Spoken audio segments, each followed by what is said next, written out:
6 o'clock. So we shall start the truth in taxation meeting and then follow that up right away with the regular board meeting. So Yeah. I think we'll save the pledge for then. Yep. Okay. Okay, welcome everybody. Here's the Truth in Taxation presentation. I'm Kim Sandry, I'm the business manager here. Here's what we're going to be going over. We have to have a public hearing on the budget and proposed taxes.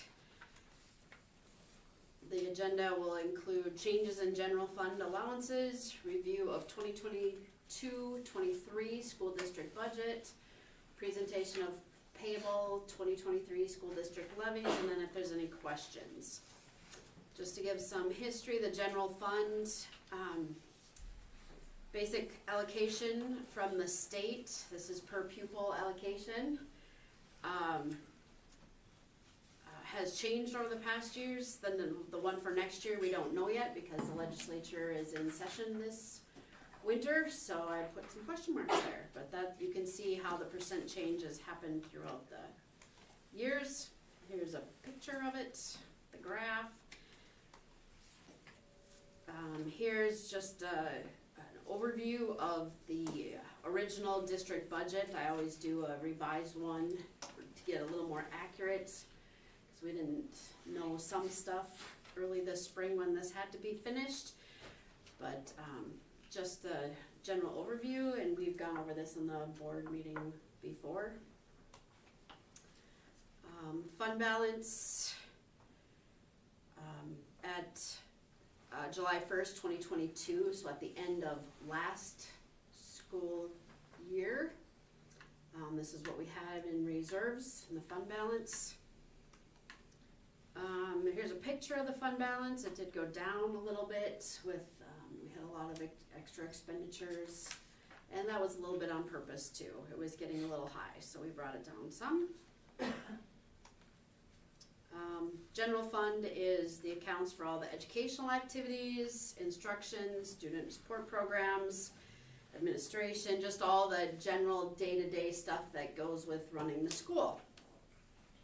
Food service is money that can only be used in the breakfast and lunch program, so all expenses and revenue has to stay in that. It can't cross into the general fund at all. Same with community service, that's early childhood, family education, preschool, school readiness, community education, same thing there. That's its own separate little budget, separate part. That money cannot cross over into any of the other categories. And the same with debt service, that's paying off principal and interest payments. So levy amounts for this year, you see it's the general fund levy numbers are all pretty much the same, couple changes here and there. The reemployment, that is not workers' comp, the other one, help. I just blanked. What? FICA? No. Unemployment. Oh, Yep. Unemployment stuff. We didn't have any last year because the federal government took over a lot of that with all the COVID stuff and everything. And we didn't really lay anybody off. So I put in a little bit in the budget just to cover us if we do have some this year. Not necessarily anticipating it, but and there's just some adjustments and swings a little bit here and there. Community service, same thing. Can you go back, what is that OPED? Okay. OPED, that's when people, the early retirement incentive that we have for teachers. Part of that, we had some teachers retire and we don't for this next coming year, so, or for when this has to be paid. It's always a year ahead, so. And community service, same thing there. Most of these are based on school or enrollment for preschool and ECFE and things like that, the number of 4-year-olds we have, the census, things like that. Debt service, that's set by the state. We have to levy for 5% over what we actually need. So if some taxes don't get paid, we still have enough to make our payments. And then sometimes that builds up, so then we have a reduction for debt excess because the state doesn't want us building it up too much, but they wanna make sure we have enough to cover. So there are the levy amounts, some up, some down, kind of just little variation, not a lot of variation. And here, so the final is only a 2.7% increase when it all balances out, 122,000. Any questions?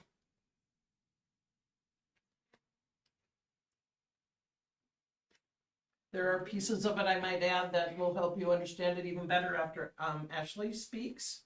Yeah. Just define a few things a little more, but yeah. Do we have a copy of that in our packet? No, Would you send it to us maybe? I can.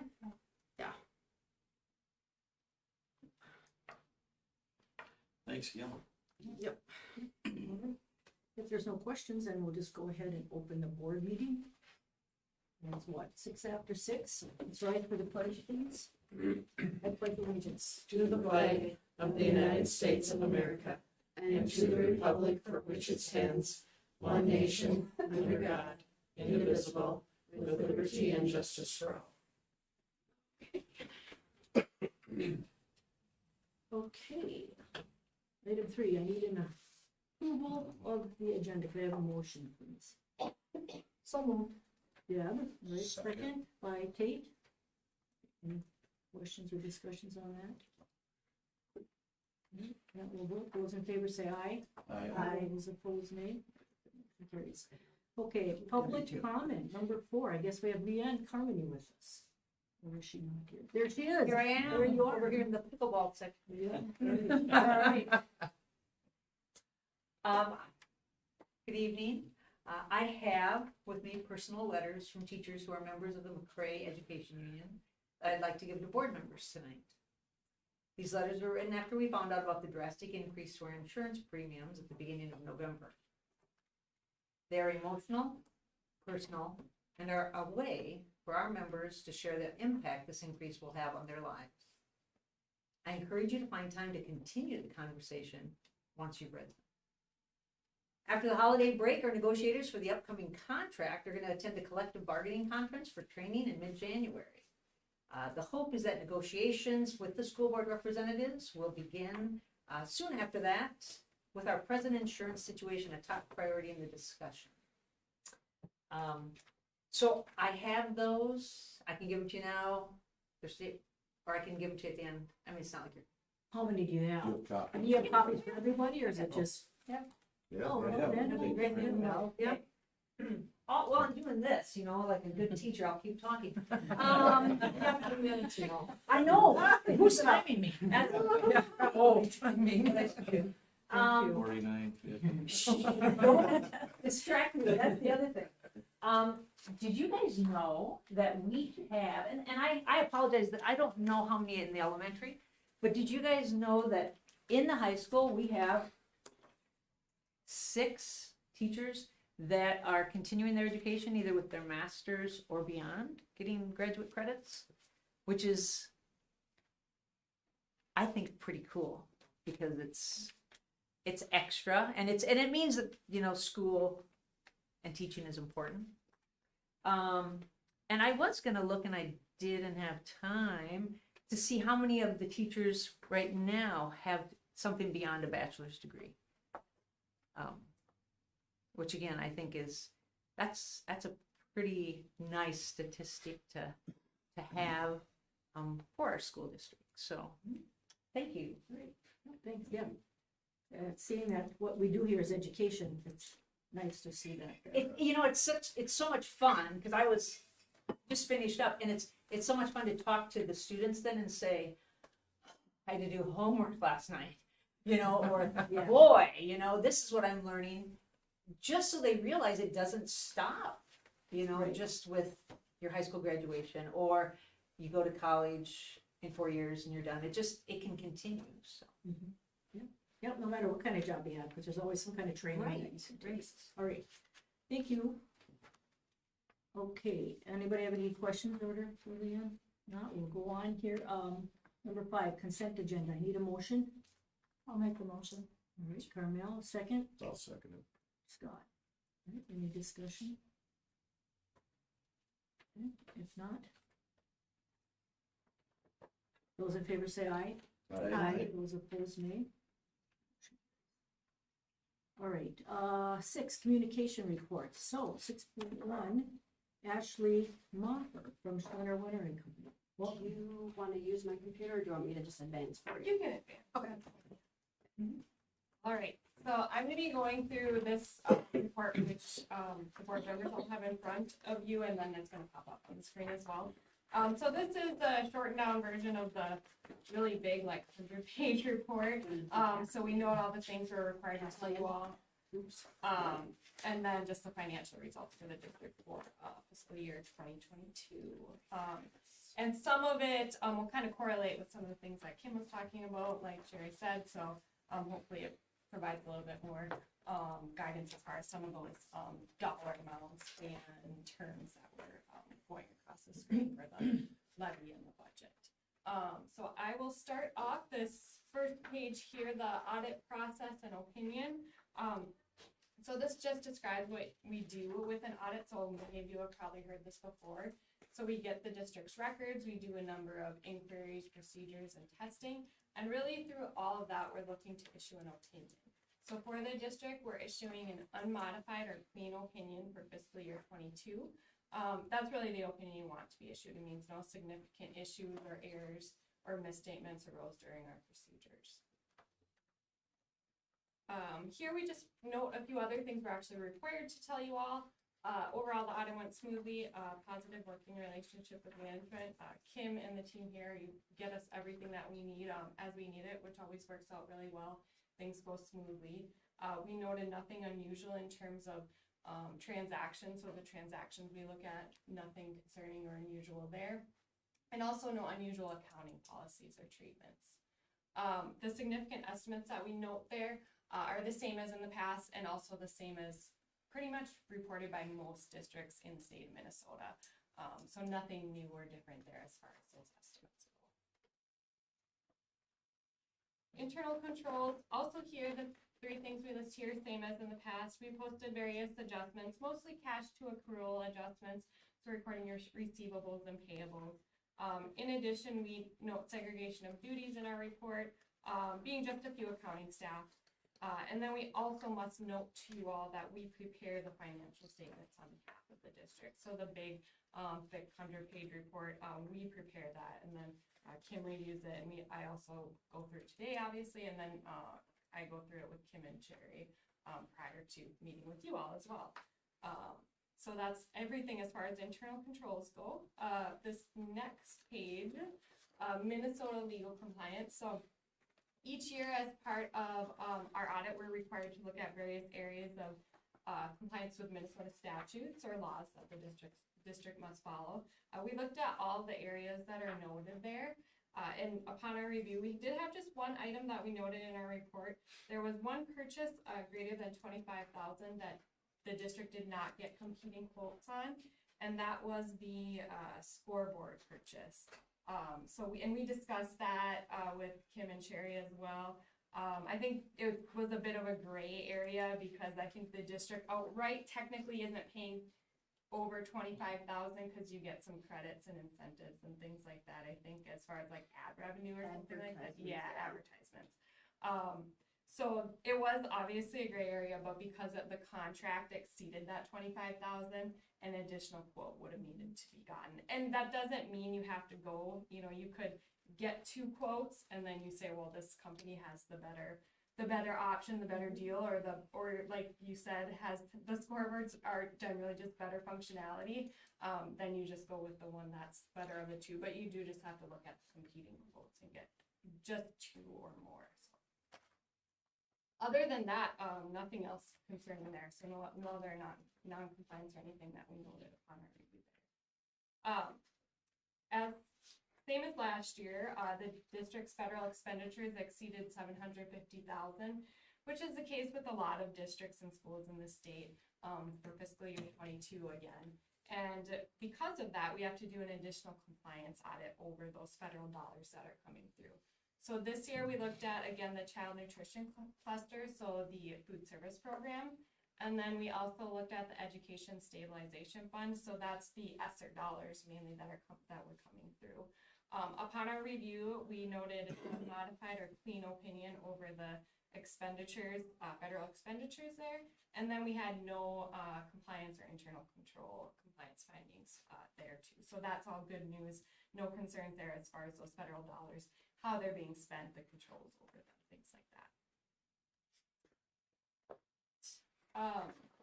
Pupil units. So this is the district student counts for the past 5 years. We look at this solely because a lot of the general education aid that's coming through from the state is based on the number of students that the district has for the fiscal year. So for fiscal year 2022, there was just a slight decrease, and that sat at 711 pupil units or students. Fiscal year 21 was about 721. Any questions at all on anything that I have gone over so far?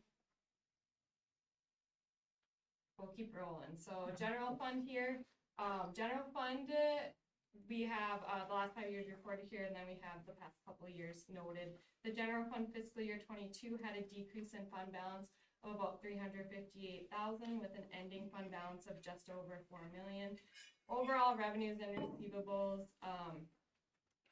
revenues increased, expenditures revenues decreased, expenditures increased from year to year. And then we will take a look at those numbers in detail over the next few slides. But I will say that that was pretty close to in line with your budget. It was a little bit, over, but as far as your decrease in fund balance goes, it actually was less than you expected to be based on your budget. And like I said, we'll go over the details here the next few pages. Starting off with the revenues. So the revenues for the general fund overall decreased about 311,000. Overall decrease in levies, but those are still over the budget there. And then overall increases seen in other local and county revenues. That's just due to increases in things like activity fees, and some of those activities that were coming back were fiscal year 21. You still had your COVID closures, things like that. Fiscal year 22 was maybe more of a normal year, not entirely normal. So you saw some of those activity fees and things like that bounce back to maybe a more normal number. And then your federal sources there overall decreased just due to some winding down of the federal funds that were coming through from ESSER and CRF. Other than that, numbers pretty comparable from year to year for state, and then sales and other conversions. And then on the flip side, expenditures overall increase of about 929,000. So a lot of fluctuations here, so I'll probably just walk through a few of them. Regular instruction increased about a few 100,000 there. So that's a lot of that is salaries and benefits, overall increases in costs. A lot of districts that I work with are seeing just overall increases in costs, like we're seeing increases in costs in our personal lives, the district as it's spending on things like utilities, salaries, and just general purchases. Those costs are increasing for the district as well. The instructional support services there on the flip side, that decreased. Some tech and other instructional support purchases with ESSER dollars in fiscal year 2021. A little bit more of that in 22, but not quite as much there.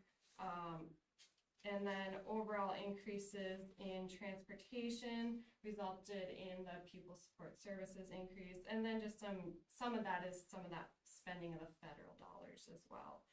So something to keep in mind, some of these increases here were funded by federal dollars that were coming through from those ESSER dollars, and maybe a little bit of CRF in there too.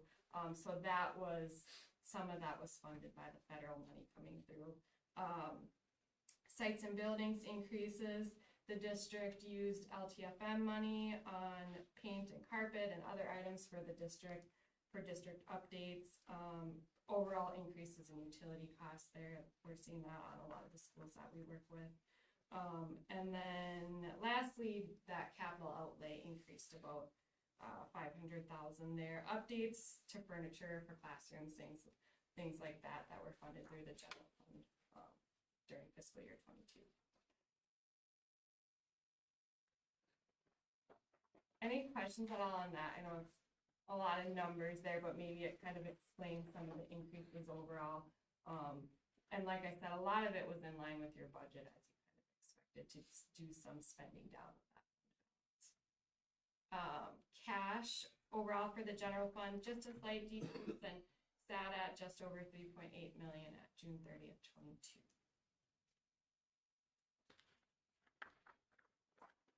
Each year we take a look at unassigned fund balance. So that's your spendable portion of the general fund balance.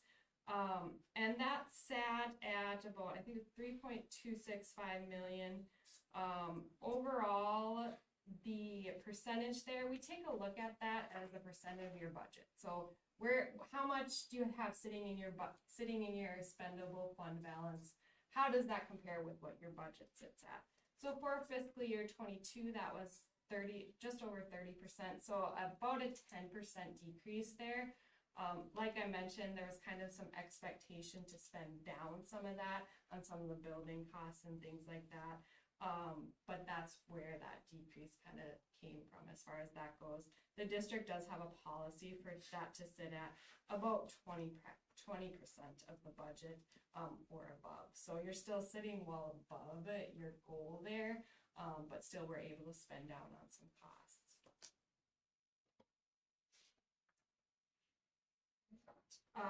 Just briefly, we'll touch on the few other funds of the district. So debt service fund overall increase and sat just under 140,000, and fund balance sitting at about 355,000. Activity there pretty similar from year to year, with the exception of some refunding bonds that were issued to pay off the 2013A debt. Otherwise, your typical property taxes coming in, and then debt service payments going out there on the district's bonds. Building construction fund, of course, building construction projects still ongoing during fiscal year 22 and then into 23. And then that balance at about just over 7 million at June 30th, 22. And then food service and community service. So food service had an increase in fund balance of about 143,000 with an ending balance of about 159,000. Overall increase in activity in that fund, just due to less COVID-19 related closures overall, increased revenues and increased expenditures there, just due to the district being open for most of the year for fiscal year 22. And then community service decrease in fund balance about 214,000 with an ending fund balance of negative 383. I know we've talked about this in the past, but typically the general fund has funded some of that negative community service fund dollars. We have talked about potentially just planning a transfer each year to make up for that rather than doing it every few years. Just a thought there that then you can budget for that each year. So then maybe you budget for $150,000 or $100,000 transfer from the general fund each year to community service. It might not create such a big hit if you're, our policy in the past has kind of been every 3-4 years. But if you can kind of budget for maybe $100,000, it doesn't hit your general fund so much in one year. So that's something else to keep in mind for future years. Cash for those few funds that I just discussed.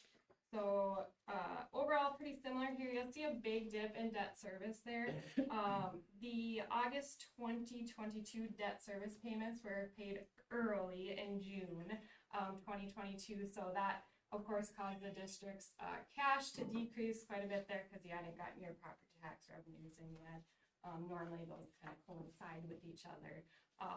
So I'd expect obviously next year that'll probably normalize itself, but that was just early payments there. Otherwise, food service, community service, pretty similar. Building construction, we don't have that noted here, but that sits at about 9.7 million at June 30th.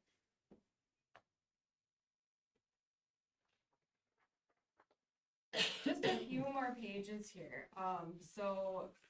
Government-wide assets. So this is all the assets of the district as a whole for the past 5 years. So at fiscal year 22, decrease of, you'll notice some fluctuations as far as current assets, so that blue line versus capital, but overall you see in whole they're really not that different. The main reason for that is your cash sits in that current bar. So as that's being spent down and being spent on the building construction project, that turns into your capital asset. So your building asset, your infrastructure asset. So like I said, overall, not a ton of fluctuation, really an increase of about 1.6 million, but then you'll see the fluctuation between the two categories there. And then on the flip side, liabilities, overall increase in, let's see here, I can read my notes. Overall decrease of about 2.3 million there. So overall decrease in your liabilities, just due to some fluctuations in net pension liability, and also just the paying down of the district's debt. So as the district pays down debt, your liabilities will continue to decrease there. And then other than that, net OPEB liability pretty similar from year to year. That was one of the levy items actually that Kim had addressed, that OPEB. That's a liability that sits there for that. And then current liabilities overall increase, that's just due to construction payables at year end. So at June 30th, there was just a bit more as far as what was owed to the contractors at June 30th there, so that increased. And then this next page just shows the overall debt or the bonds for the district, and that was overall decreased about 1.7 million and sat at about 41.5 million at June 30th. This final page here, we're just required to let you all know that there is a new upcoming accounting standard coming next year for subscription-based information technology arrangement, so basically software. So long-term software arrangements that the district has, we'll want to assess, and the standard basically says that we have to record an asset and a corresponding lease liability for that. Overall, not a huge impact on your net position, but we are required to tell you all that that's up and coming for the next year. The very last page has my contact information. But if there's any questions on anything I went over, or anything as far as the district's finances go, I'd be happy to answer them. Anybody have any questions for us? Thank you. Yeah, thank you. And if there's questions in the future that come up, don't be afraid to contact me. We're always open for questions from board members as far as that goes. If there's anything that you think of later that you want to address, don't be afraid to email or call me or anything. And Kim has my contact info as well. All right. Okay, 6.12 is Jim. He's not here today, but his report is in the packet. Talks about knowledge bowl, team practicing, one act play practices have begun, junior high basketball, girls January 3rd, other winter activities, and then they hosted a home wrestling match on the 1st of December. Okay, this went pretty well. So, Full house. full house in that, huh? All right, here. Okay, Denise Smith, you're up next. Okay, thank you. I'd like to start by just thanking Lane and Kate for the support they've always shown community in my work. I really appreciate that, and it was nice knowing that you appreciated my efforts. What we've been busy doing is the winter booklet came out, and that covers the months of December, January, and February. In there is the usual ECFE classes, youth and adult classes. And that kind of leads me to talk about the McCray Community Health Challenge. That was also in here. I think it's been about 10 years since we've done one. So we thought we'd bring it back and see what we can do with that. But there's going to be a kickoff meeting on Thursday, January 5th. It will go for 12 weeks, and the teams will be made up of 4 individuals, and they'll compete for different things, various health. In the book too, we really wanted to see ways to provide classes for the whole person, not just weight loss and fitness, but also like mental health and nutrition and so forth. So we're really trying to look at the big picture on health and giving points for that. But we're partnering with Countryside Public Health and local businesses, so that's exciting. Youth basketball is going strong and it's really busy. We have 8 teams, a total of 98 players. I would say that's probably our largest group of players since we started taking it. We took it over probably about 4 years ago. But we have teams for girls and boys, grades 3 through 6.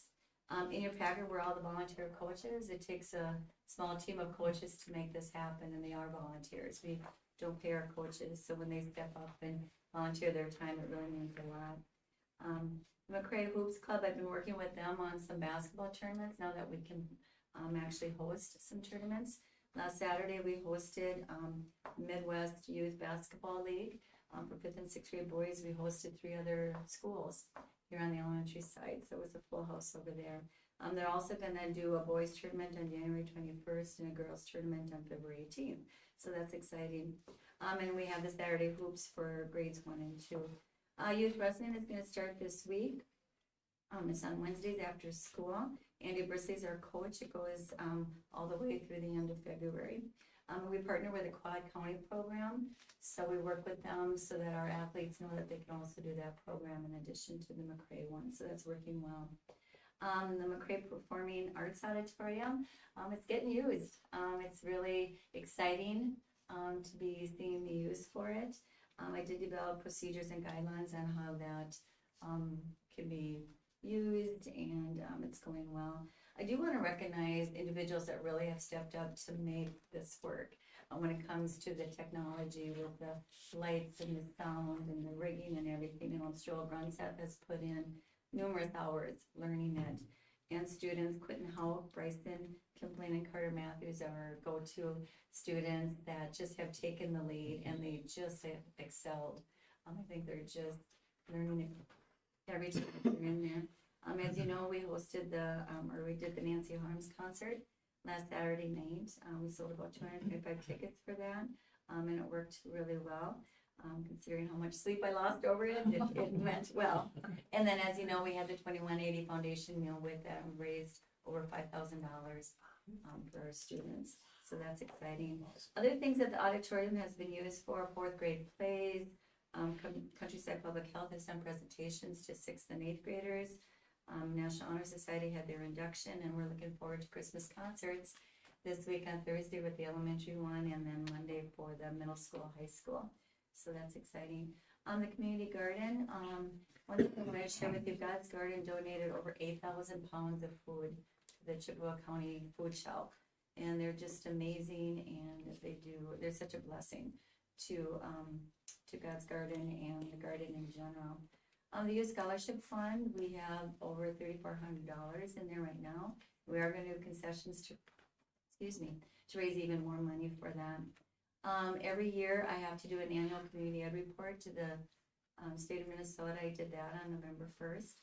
As far as facility use, in addition to the auditorium, Briggs Motley had their craft sale here on November 5th. Lions Club had their pancake and French toast fundraiser on November 25th. And something exciting that I've been really happy about is the Chuquis community. They love volleyball. And we've been able to work with them on offering volleyball on Saturday and Sunday nights for their families. And they've used it several times now. And there's probably about 25 to 30 Chuquis families that come in and use it. So I think that's just a great gesture that we can work with them on now. So, any questions? Thank you, Denise. All right. 6.14, elementary principal, Mitchell Penn. All right, good evening. I'm gonna start out, I promise you, everything else after the first part will go much faster. But just as promised, the kind of local data or star results and the comparison from what we had this fall, and we do it, typically we have the fall, winter, spring benchmarks, but we're doing it more now, but these are kind of the main 3 points we look at. So I'm just gonna run through grade levels, and I just took the last 2 years' data, or percentages of students who were either meeting or exceeding what we were hoping they'd be at. And I have that for math and reading, so I'll just run through first grade through fifth grade, with those percentages if you're fine with that. For first grade, so we have the 2020, 21, and then 22. And if you want, I can get this to you later if you just want Yeah, to that'd be hard great. copy, Thank you. yeah, That'd be copy great. of that. Thank you. But for math, for first grade, we had 46%, 52%, and this year's 64. Reading was 24, 33, and now 65. Second grade, we had, for second grade math, we had 44%, 65%, and now 50% for fall. Reading, 45%, 46%, and 44%. Third grade, we had 51, 39, and then 69% for math. And reading in third grade, we had 43%, 39%, and 61%. Fourth grade, math, we had 52%, 55, and 61%. And reading is 48, 50, and then 39 for this year. And then fifth grade for math, we had 8%, 35%, and now 62%. And reading was 32%, 48, and now 64 this year. So a lot of it was comparable or exceeding where we were at last year. So if you want that, I can do this for like our winter benchmarking and our spring benchmarking as well, just if you want to kind of see how the progress looks throughout the year from years past to this year as well. So that's what I have for that data. Hiring, I am incredibly happy to say that we have hired Shay Anderson to fill our Fayette position. No relation to Tyler. So we are doing what I kind of told them was a shortened student teaching experience. We have her coming in last week, and it was pretty much Tyler and Trent that were still working on things. And she worked with students and working on names and everything like that. This week, she's going to kind of step in a little bit more and kind of start taking over for Tyler, and come next week, it'll be pretty much Trent and Shay working with Tyler, kind of slowly fading out with that. So I think it should be a good transition. Wasn't spur of the moment, so we had a lot of time to get Shay up to speed and get her a good relationship with the students and with Trent before she starts 100% in with this. I know I've said this at other meetings, but again, I want to express just a huge amount of appreciation to Tyler for sticking with us as long as he did. His last day will be next Thursday, the 22nd. So huge thank you to him for everything that he's done for us, and appreciate that. We do also have a long-term sub position for first grade.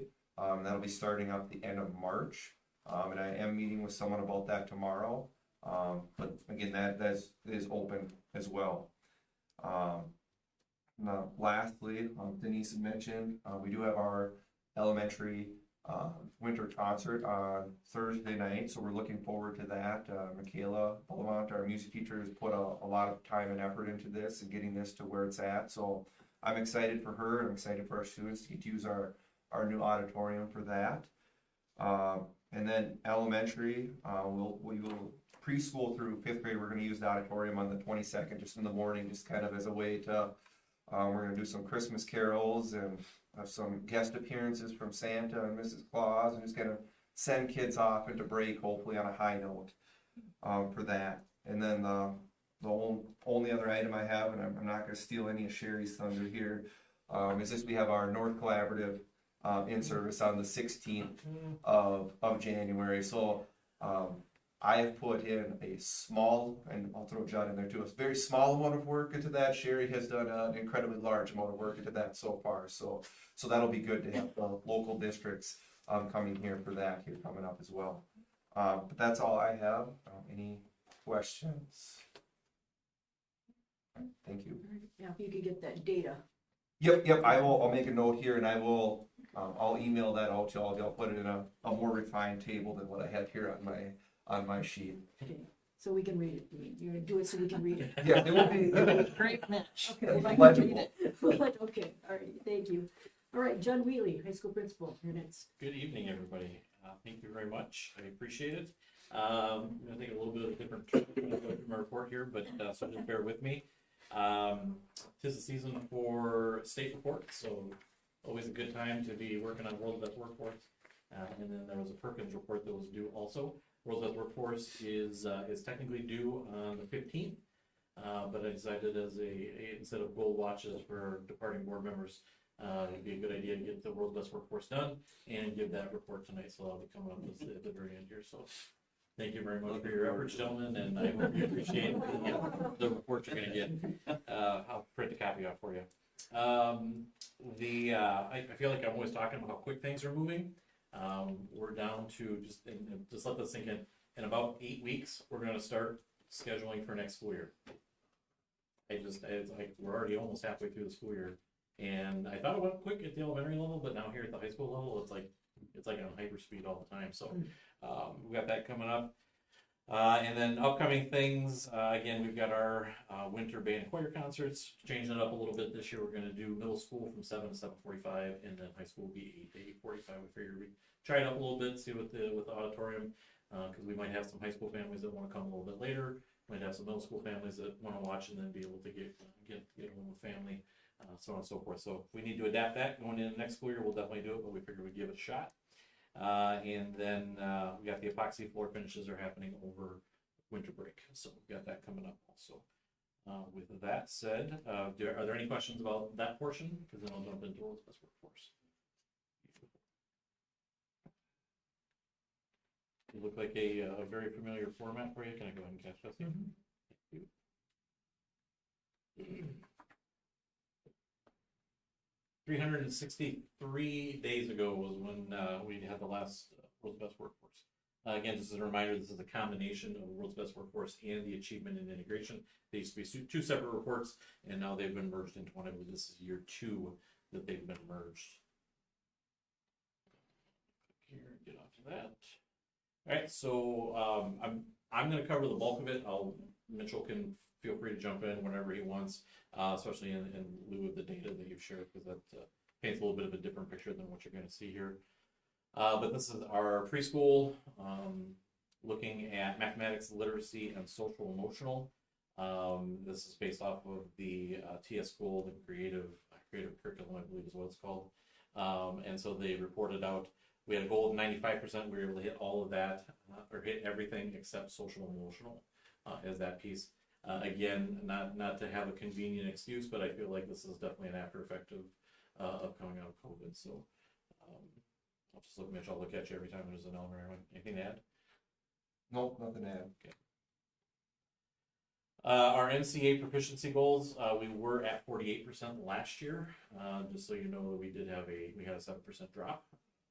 And so that's roughly about 6 to 7 students that would have not met or exceed. So we did have a drop there. Again, being that I was sitting in Mr. Kent's seat there a few years ago, I talked a lot about phonics.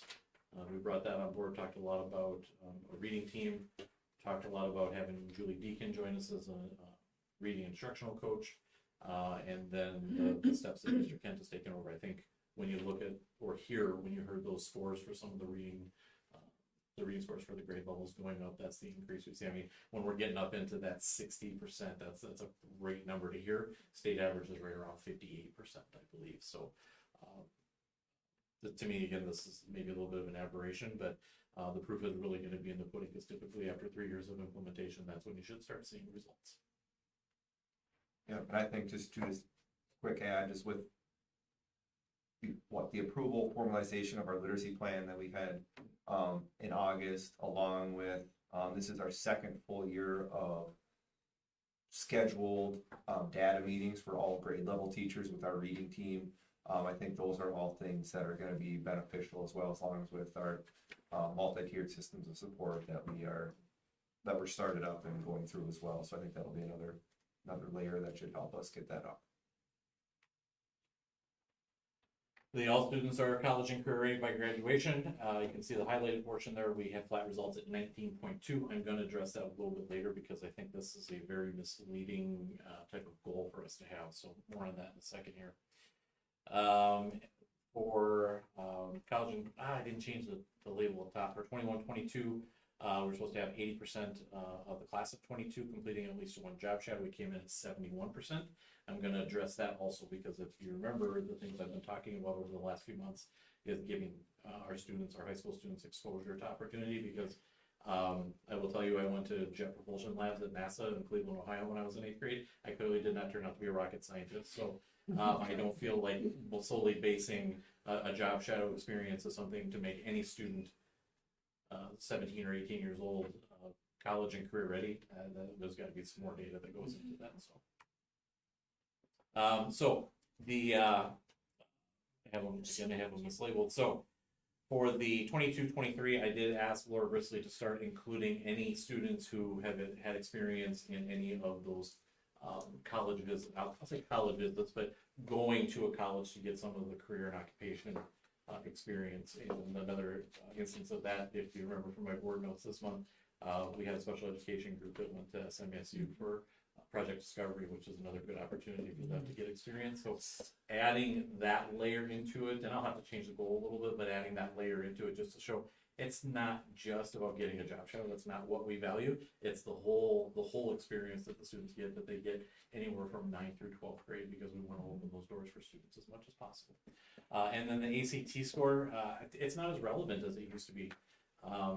Typically, most state schools you can get in with an 18, but now state schools and most schools just said, hey, with COVID, we don't need to worry about our ACT scores anymore.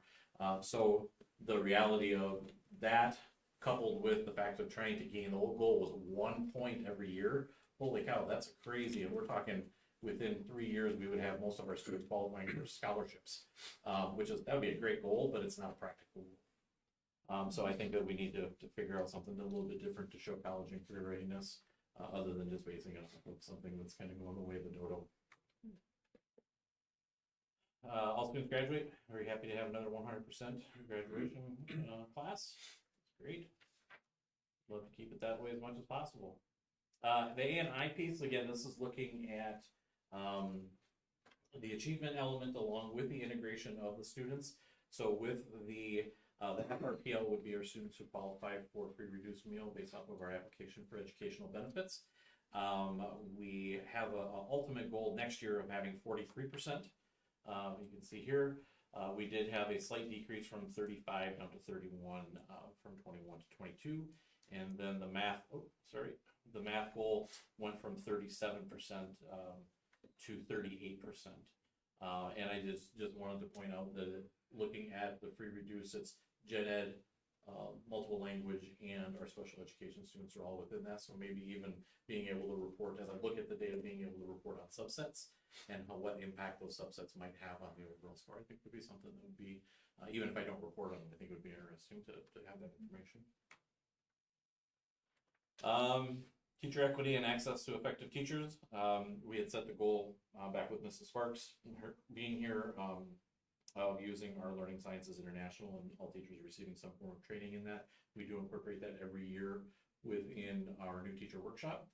And Superintendent Bergerius is going to get sick of hearing me, but she's going to be shaking her head as soon as I say it. We need to bring them back and make sure we give everybody another really good refresher training, because just having teacher-led, kind of train the trainer type situations, not always the best way to go about doing this. Is important. This is about standards. It's about reaching kids and making sure they know what's important. So we need to make sure we bring them back. And then the integration, looks like I'm being a little cheeky down there at the bottom. We had 4% who went to our STEM camp. 4% of our McRae students went to our STEM camp. We increased to 9, so it's 125% increase. It looks really impressive, but having 9% of our kids, that's fantastic. For them to be able to go to Wilmer and have exposure to diversity is great.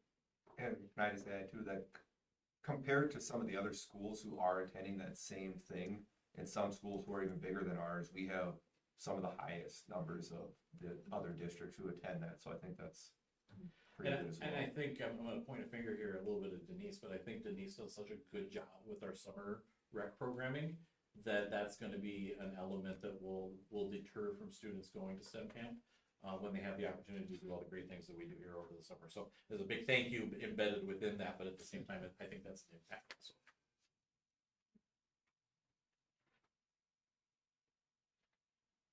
Looks good. Looks good. I especially like the idea that there's as many kids as possible to as many options in a room. That's great. Well, thank you. Alrighty, 6.16, Sherry, food area, superintendent, you're up. Thank you. I did say in my report that ICS would be here in some capacity, but a couple other things have gotten in the way, but they will be here either in January or February. We don't have that much going on anymore anyway, nor do we have that many financial things going on right now. I thought it was kind of cool. Number 6, Kim and I, yours truly, will be presenting at MSBA with Ellers in January. Kim and I met with, remember Shelby and Jen. We met with them on Friday morning, and we'll be the color in the group. They'll be the play-by-play, just so you know.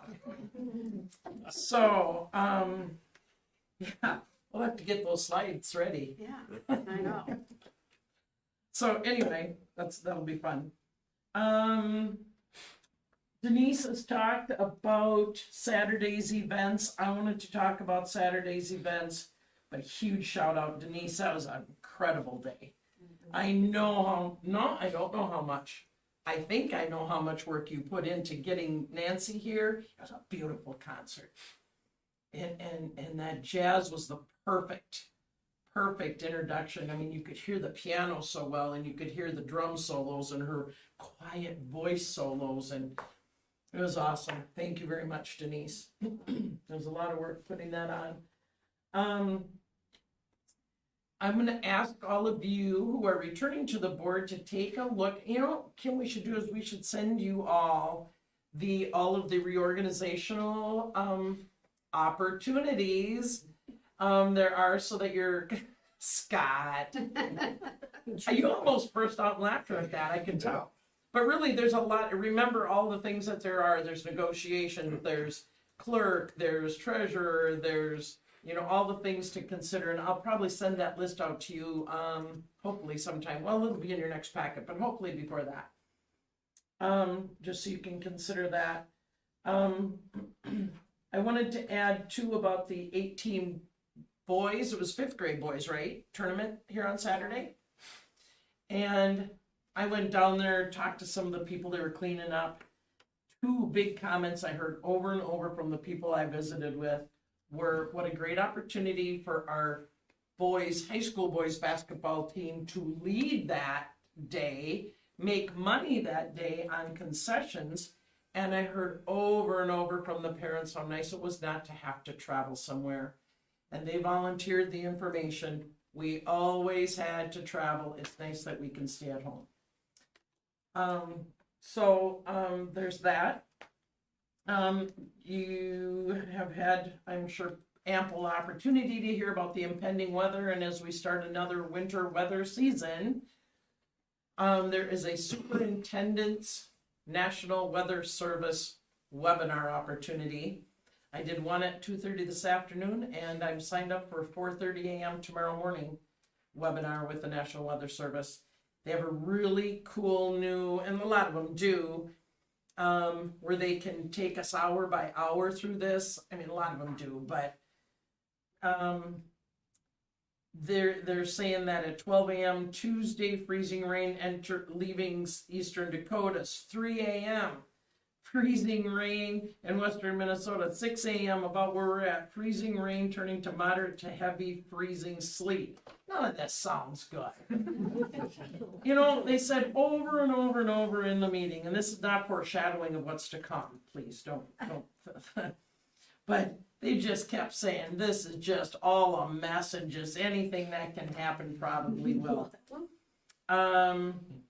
They said by noon tomorrow, freezing rain, snow mix, and 3 o'clock, a wintry mix, and impacting travel, and yeah, wow. So anyway, the questions they shared with us are surface temps. They don't know what the surface temps of roads, sidewalks, those things will be. And they didn't know the cutoffs between, like, Alexandria, right north of Alex, is 4 to 7 inches. We're in the 4 to 7. Yeah, all that kind of stuff. So they're not giving us a lot of really great on those kind of midline gray areas, they called it. I did let the National Weather Service know I need to know by 5 a.m. To let the bus company know. It always takes longer because I like to call around, see what other people are doing. Yes, I'll admit, and we all do. It depends what Montevideo does. There, get that. Make that the headline. But it does, because weather comes from the west, right? And northwest. And if they know something, and we've got a huge geographic district, it might be bad by Maynard and sunshine north of Raymond, so, yeah. Want to make sure, two things I always consider. One, those new drivers, right? For kids, it's the new drivers and the littles that mom or dad might leave at the end of the driveway. And then the other piece of this are the buses. Heavy wet snow pulls buses around just like it pulls your cars and pickups around. So anyway, just wanted, every year I like to just share that. And I was giving a parent a tour of the building this morning, and I said, also please know that I have to decide at 5 or 5:30 a.m. And the people sitting around judging my opinion of what I decided at 5 a.m. at 6:30 p.m., that's not fair. That's all I got to say. Okay, there ends my report, unless you have questions about anything else. One other thing. Julie? Go ahead. Okay, thank you. So you've probably heard about the over $16 billion that the state has in their coffers. I had a really interesting meeting the other day that they just talked about some of the, how did it get like this? Where did all that come from? And it was MREA talking that they have collected gotten much higher tax collections, so higher revenues. Unspent surpluses from last year have added to that number, and redirected spending on schools due to COVID. So if we were getting COVID money and people were using that money instead of state money or something like that, were one of the things. There are ideas that many educational MASA, MREA, MSBA are looking at a 40%, maybe making some proposals up to 40% of paying for special ed cross subsidies. Those cross subsidies are the monies that we get later on, and not always do we get the money for special ed costs. And looking at maybe a 5% increase in added to the formula. 2 and 2 may be too low. You remember we settled with teachers last year, 4.5 and 4.5. So yeah, we'll see. But I just thought those were some interesting tidbits of why that budget educationally has grown. I also want to say on December 8th, changing the subject, I went over to Raymond, and Landwehr was there, Marshall Machine was there, Dan from ICS was there, Ardell was there, I was there, and they came together. It was a great meeting. Landwehr is going to put the structures up, Marshall Machining is going to build the structure. So they're all coming together. Now we're at that point where we go that fine line of what is a McRae cost, what is a Raymond cost. But again, I got to say ICS is there and going, okay, wait, okay, we can split this, but until Raymond takes over, it's ours, and all those discussions happening all along the way. And it was a great meeting. Just got to say it was a really good meeting, and I think just like I understand Richard Grotus from Maynard is going to drop off the signed agreement for the final purchase. The word was he was going to get it to me this afternoon, but he was unable to. And then if you approve the resolution for the purchase to move forward on the purchase, I'll begin working on that. Ardell did ask me how are we doing on the purchase agreement, so I was happy to hear that. And I was gonna say ICS is monitoring those costs. Yes, they are. Versus Raymond's costs and district costs. They're keeping an eye on that. Okay. All right, thank you. 6.2 is committee reports. That's you and me, Carmel. I guess the POC hasn't really met in December at all. And we've already kind of determined we're not gonna have any facilities ready to start the school year next year as far as athletics. So instead of just rushing forward with that, it's just to figure out what we're gonna do with that. That's kind of where that sits yet. Do you have any other thoughts on that? No, I guess not. that's where we're at, that's where we're at, okay. And just if I could interrupt, we did talk at the very, very end of the last meeting, Debbie brought it up, other alternatives or additional options for that, and with Leanne here, I want you all to know that Leanne and I have worked on grants. Leanne probably more than me, but looking at outdoor environmental classroom possibly building some trails for kids to use the outdoors, you know, for science learning, weather, environmental things that I know weather, you're passionate about too. Climate, whatever, yeah. Okay, good. Get some money, that sounds good.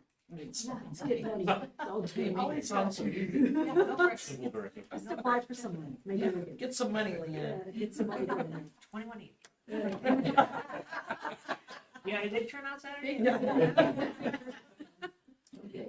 And I'm just gonna make a note, comment about the superintendent search here, and I think that we're gonna be talking about that here in the business items, but, I read through the report there, or the proposal from MSBA, and I think all that they're gonna provide or can do for us sounds like a really good deal. So I think we'll discuss it a little bit further on, but, I mean, they're gonna take care of interview training and follow-up services and advertising and a superintendent hiring workshop and all those kinds of things, so pretty inclusive there, but. Okay, let's go on to, 7 business items, 7.1. 6.3. Oh, I'm sorry, 6.3, open discussion. I slipped right by that, I always do. All right, anybody got anything you want to add for that? I just have a couple comments. First of all, thank you, Leanne, for coming tonight, sharing the concerns. I know I've been approached by several employees also about the huge hit that they're getting, and I just want to throw out a suggestion or maybe something for us as a board to think about.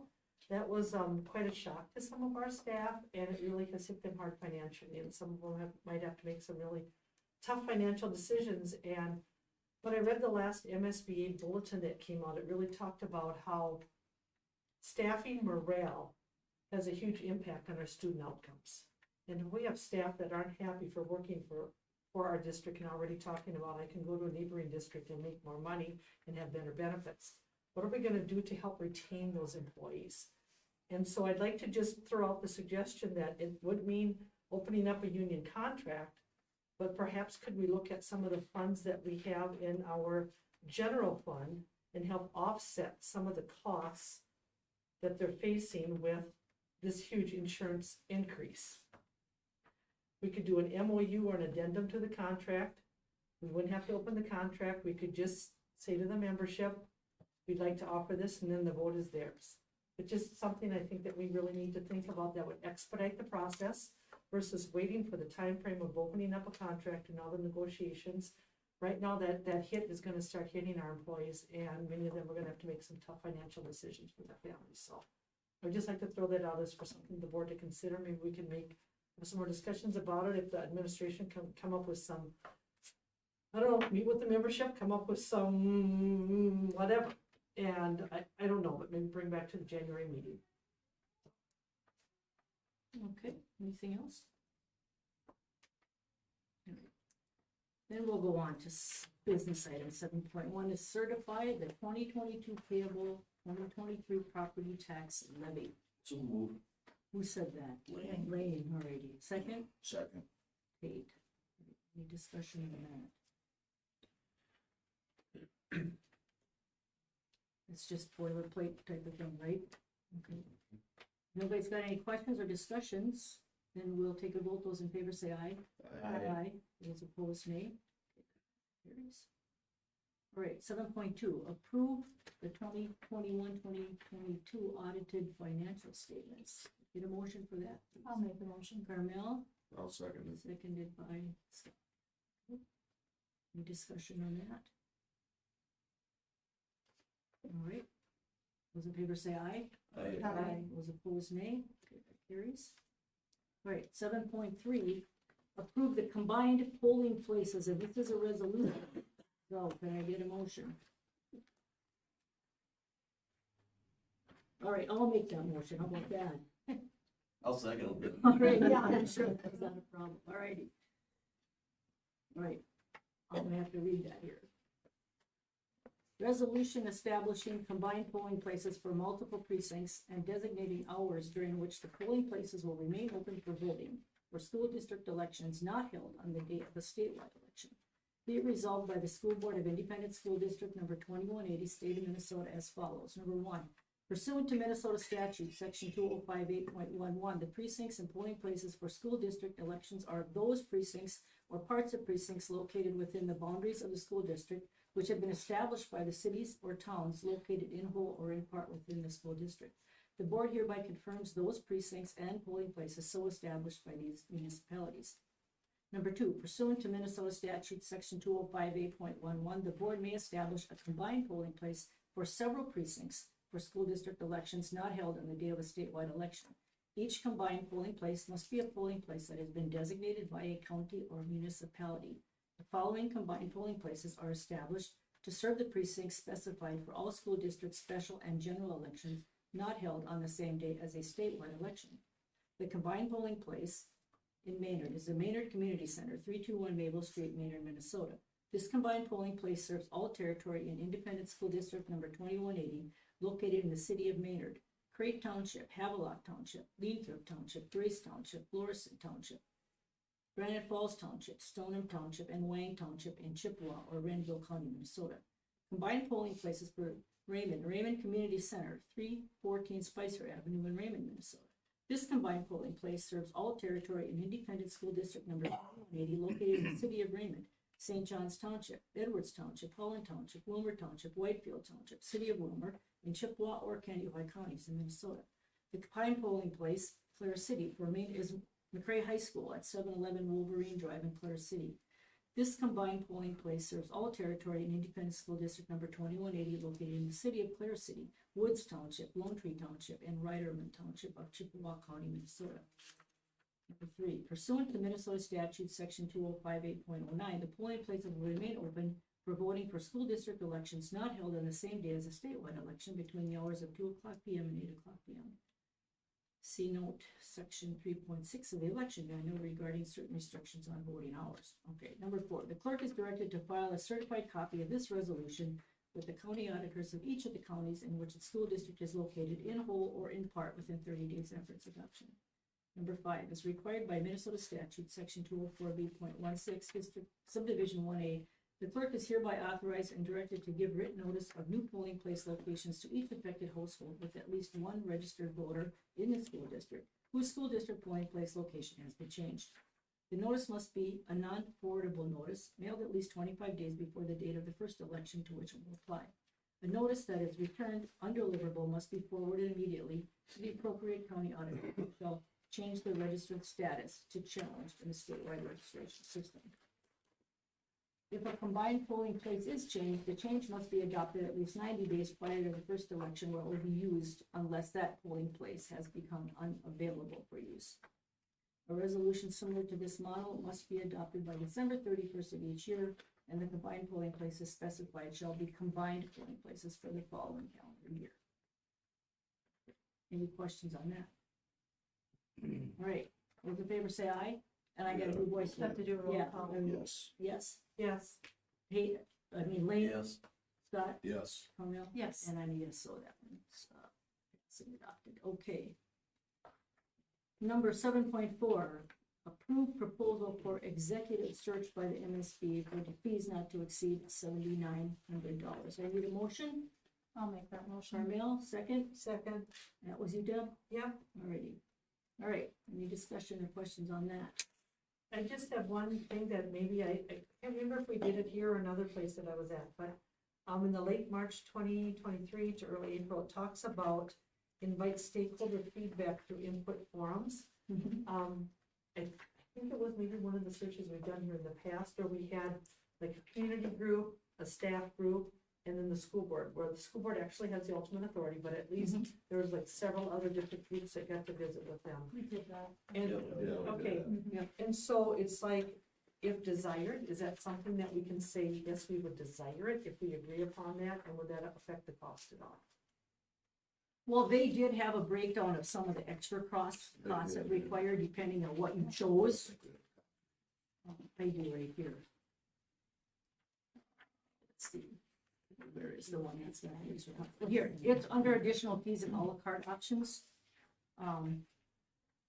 That was national advertising sites, background checks. So I think a lot of those other things were included in that cost, but we can check that with them when we go through our first initial meeting with them, and they'll go through and describe what we can, what we want to do and what they provide for us. Because they vet candidates and help select finalists, advertising and recruiting. It's just a ton of stuff. And if you really want it, it's worth $450, I think, to get the community's input and student input. Right, yeah. Right. So they will go over all of that stuff with us, so then we'll have the opportunity to kind of pick and choose the services they want. But there weren't many things that weren't included in that 79. Any other thoughts on that? And, we'd like to get them going because, our first meeting with them could be after the next board meeting on the 9th. Right. Otherwise we have to make another trip in here and on another day and try to get everybody together, which isn't gonna be easy to do. So I think if that's something everybody agrees to, we can just kind of get that scheduled if we vote to approve this and we can get going, so. Do you know too, they had a lot of bios in here, how do they pick the search team? Do they look at who we are as a district and I'm then assuming they kind of do, like yeah. match us up with? Based on we want the goals for them to be for the search and what we're looking for and what our priorities are. I think they then assemble a team that tries to achieve that or, works to achieve that. So, and those are questions we can ask too on that first meeting. Yeah, sounds like it's quite comprehensive, so. All right, anybody have anything else on that? If not, we'll do a vote. Those in favor of hiring MSBA for executive search for our superintendent? Aye. Those in favor say aye. Aye. Aye. Those opposed, nay? Okay, so that carries. Right. So then, that being said, should we kind of plan on that January 9th? If everybody's okay with that? Kate isn't gonna care? I'm good with it. What about you? There's a girls' basketball game Here here that that night. night. Could we do it before? Or how long is that? Well, yeah, we'll have to, can you make it before? We have two Maybe new not. members, we have to. It's check About an with hour and them. a half, I think, Hour and a 90 half. minutes. You'd almost have to do it afterwards with the new members, right? I don't know. Yeah, That could be. Because they're not They officially wouldn't be members until they're official. sworn in. Right. right. Oh, yeah. But technically, But they they're have not to fill making out any a form that decisions. technically makes them part of it. But that doesn't mean The they one couldn't that- sit in on it anyway, the just one- because you're not a Right. board member, that would preclude you from being there, I don't think. What is our quorum? We'd have enough for 4. Yeah, Yeah, we we'd did. have 4. Yeah, right. If we had to more. So, does anybody have, what do you think we should do on that? Five. Can you go before? Yeah, I could do before. Or, Yeah. yeah. Okay, so it's just a matter of if that works for the MSBA, and we have to check that. But we prefer before, is that what we're saying? Okay. She said the 4th or 5th during the day, but the 5th is already taken, even since last Friday when I talked to them. And We're talking about it said the the 9th. 9th, it says, she said mid-afternoon or evening. Oh, So, okay. it sounds like before might work if you decide to tell me, Yes, I'd even call her after the meeting tonight. okay, does that sound like Yeah, the way we you'd do rather 5 go? of Can you them. do that? I would rather do before if we can. Yeah. Okay. If it doesn't work for the majority. I No, can works for do me, things. works for So me. say It 5:30? works for you, okay, Yeah, Yep. we have 4 out of 6 already. yeah, But said the it was board out. meeting is at 6. Yeah. we're- Oh, shoot, it's that's six. right. yeah, 4:30 4:30. 4:30, yeah, on the okay, 9th. okay. Or 4 o'clock, just Even to give four- you a little break break in in between. if you between. need. Sure. We could go to the Breaks. bathroom at some It's a point, break. at least once during that. Well, yeah. it could take an hour and 15 minutes too, Yeah, you know, well, and that'll then, move them along too. yeah. Yeah, right, yeah, that's true. Okay. Just tell them we have to be done by certain times. You want me to say 4:30? Sure, I think 4:30. 4:30 is fine. Bring in a little chow? Sure. Okay. All right. there may be more of these kinds of no, I know there will be more of these kinds of meetings, Yes. so. I know that one of the new school board members in particular is gonna have a really tight schedule where I believe he's booked at work Right. a month in advance, so I think, yeah, we'll have to watch that. So bring your calendars. Yeah. Yeah. Please. Great. All right, so that's what we will, you will check to make sure I'm that gonna that, text right now, Okay. if you'll excuse me. all right, sure, then they can approve that, so we all know what's going on there, okay. Let's see, that was 7-4.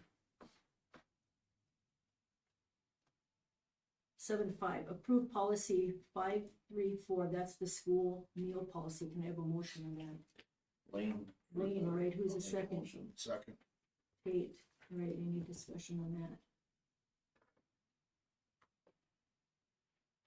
And I think the only thing that was different is that you have to serve a regular meal, right, no substitute meals. Correct, Right. and we're doing it, and we've been doing it, and Kim even checked, there has to be a correlation to free and reduced lunches. Kim went through that with them, and we're good. Okay, all right, those in favor say aye. Aye. Opposed, nay. Okay, that motion carries. 7.6 is to approve a sabbatical request for, special ed teacher that we have. I think you can see that in your packet. Oh, she's behind me. Yeah, hello. Hello. You see Amy. Hi, yeah. All I right. will make a motion to approve that. I will second it. Okay, so we got Deb and Scott. All right. And while we are sad you won't be teaching for a year, I can't really say, don't go get your master's. So it's kind of a double-edged deal there, but. Yeah, I appreciate it. I came in not licensed when Sherry and Judd hired me. I just completed my 5th year, so I completed my certification while I taught. And I just been finding that life has gotten busy and I wasn't able to complete this final piece. It's important to me to do that, and so I appreciate it. Okay, appreciate it. Any other comments? If not, we'll vote. Those in favor say aye. Aye. Those opposed, nay. Carries, all right. 7.7, approve policy 525, violence prevention. Need a motion? Make that. Scott? And a second? I'll second. Carmel, okay. And this was the one where I saw that huge list of, Yes. huge list of implementation of policy, and I just was wondering how many of those. were Yes, there. I'll get Yeah, that. yeah, and you check can that put here your- about 4:30. Okay.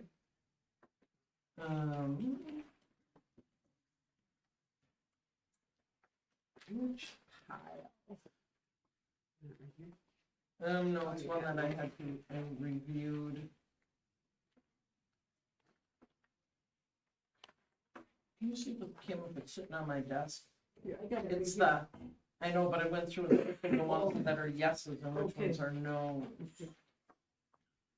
Well, anyway, there was like 13, 14, Oh, here it 15 of is. these implementation points here, and I thought if we're gonna have it in a policy, it doesn't pay to put things in there we aren't going to do. or Correct. Can't do. I'll read the ones that apply to us, okay? Okay. These apply, A, B, C, D, E, F. G, not at the time, H and I apply. J does not. K, L, M does not, N does, O, no, partially, O's a partial, so it's a no. And P and Q, yes, and S. Those are things that we currently provide, the others we don't at this time. Thank you for bringing that up, Julie. So those that we're not doing, you don't think we need to necessarily get those up and running? We're pretty much covered by everything else. Well, it's not to say we can't add those, Right. for sure, But but there was just an awful lot on here, and I thought if we're gonna it's gonna be a policy, if we need to open the book and look at it, we have to have something that we're actually gonna be doing. and a lot of these are covered through things that Jen Plaguey does with her kids. So it might be all 7th and 8th graders get it this year. It might be things that Allie does with the elementary, so it's not 100% of the kids 100% of the time, but they get it. Do we have student safety forums? No, we don't. No, we don't have student safety forums. Yeah. But Or identification badges and blah, blah, blah. Okay, all right. Any other discussion on this, then, policy 525? Any other thoughts on that? All right. Not those in favor of approving that, say aye. Aye. Those opposed, nay. Okay, motion carries. 7.8 of policy 501, the school weapons policy, I need a motion. I'll make a motion on that. And second? Second. Was Deb, maybe? Discussion on that one. All right, hearing none, I'll take a vote. Those in favor say aye. Aye. Opposed, nay. Okay, that carries. 7.9, policy 521, student disability non-discrimination. I need a motion on that. Scott? I'll second. Wayne? All right. Any discussion on that one? All right, not those in favor say aye. Aye. Those opposed, nay. Okay, motion carries. 7.10, policy 521. Oh, I just did that one. Nope, I didn't. 5.10, policy 526, hazing prohibition. I'll make the motion. Carmel, a second. Second. Scott, all right. Any questions or discussion on that? All right. Those in favor of approving that, say aye. Aye. Those opposed, nay. Motion carries. Okay, 7.11 is a resolution stating the intention to sell property in the city of Raymond. Hey, you want that one? No. Oh, Chance Tate, right, Deb says yes, okay. Who's gonna second that? Need a second on that? I'll second. Okay, Scott, all right. All right, Deb. All right, I'll start reading. All right, extract the minutes of meeting, blah, blah, blah, together. Okay, pursuant to the due call and notice thereof, a regular meeting of the School Board of Independent School District number 2180 McCray Public Schools was held in the school district on December 12th, 2022, commencing at 6:00 p.m. The following board members were present. We'll list them. Following were absent, none. Member Deb Brandt introduced the following resolution and moved its adoption. Resolution stating the intention of the school district to sell certain property in the city of Raymond, Minnesota, and taking other actions with respect thereto. Whereas Independent School District number 2180 McCray Public Schools, the school district, is a public school corporation duly formed and organized pursuant to Minnesota law.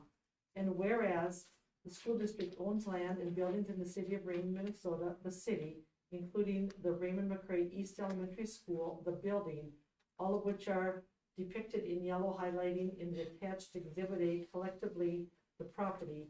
And whereas the building is closed for use as a school and the property no longer serves an educational purpose to the school district, therefore the property is deemed by the school board to be surplus property.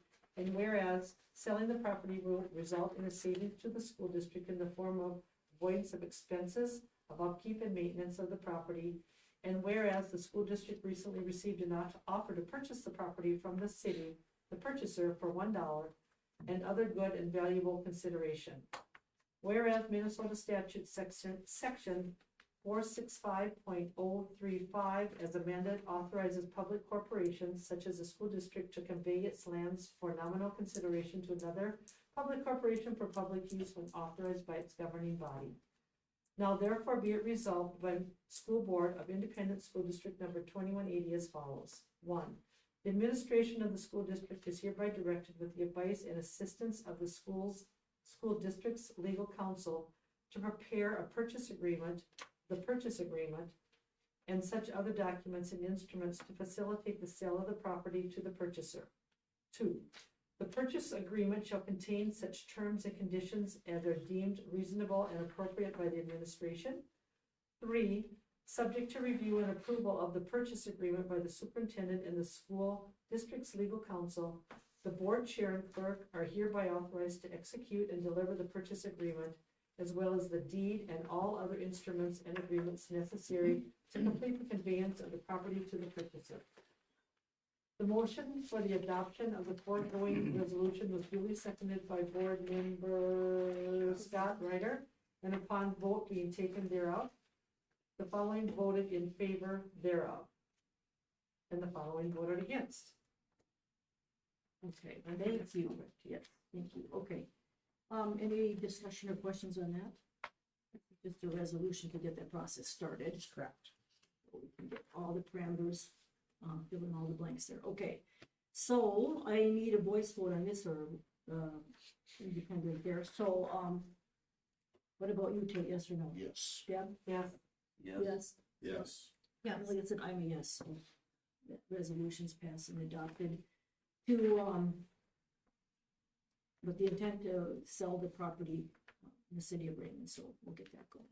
Okay, I guess we're done. Come to upcoming meetings. Have you got a clarification for me? I have a text message from Mark. Okay. That's cool, isn't that Okay. cool? Yeah. Mark can make 4:30, it would be tight for him, but he should be able to make that work. Not ideal, but if it works for most, he'll make it work. I've not heard back from Barb yet. Okay. So what I'll do is ask them first thing in the morning. Barb's taking off for New York City tonight. She might not be available right now, but Amy is the other person working with her. I'll ask Amy first thing in the morning. Okay, so then I'll let you we'll all figure it know. out, we'll figure it out, okay, all right. And then, of course, we have regular board meetings in February, March, and we'll have more meetings coming up with this MSBA search, of course. So, everybody got their claim forms or no, if you're gonna turn that in. And I would like to say a big thank you to Lane, 16 years, Lane. It's a long time, Yep. thank you. Wow. You're welcome. Thank you. You, Tate, 8 years, right? Yes. 8 years for you, all right, thank you. Thank you very much. I'll make a motion to adjourn. Sounds like a plan already. Well, I'm meeting sorry if you had adjourned. anything else. No, yes, no, we're done. That's it, at 7:28, all right, thank you, everyone. Oh, vote. Well, we got to vote, we never vote. Those in favor, Who say aye. seconded that one? Take it, All right, yeah, take I'm gonna it, give him yeah. a chance. Those in favor, say aye. Aye. Aye, all